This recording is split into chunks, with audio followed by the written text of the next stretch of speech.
भगवान श्री राम की जो कथा है वो मंगलमयी है। भगवान का नाम भी मंगलमयी है और इनकी कथा श्रवण करने से जीवन में मंगल ही मंगल होता है। गोस्वामी जी कहते हैं कि भगवान श्री राम की कथा जो है वो मंगलदायिनी है। मंगल करनी कलिमल हरनी तुलसी कथा रघुनाथ की। मंगल करनी कलिमल हरनी तुलसी कथा रघुनाथ की।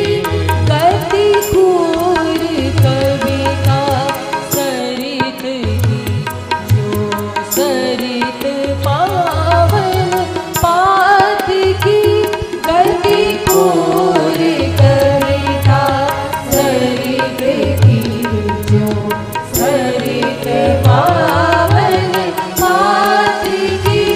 मंगल करनी मंगल करनी मंगल करनी कलिमल हरनी तुलसी कथा रघुनाथ की।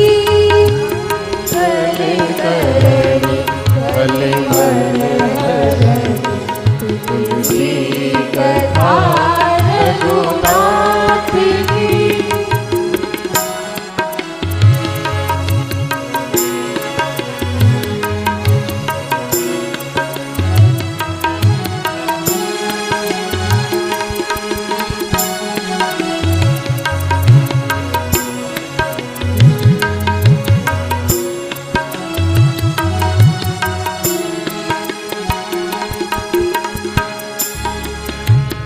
प्रभु सुजस संगति बनित भजी होई ही सुजन मन भावनी।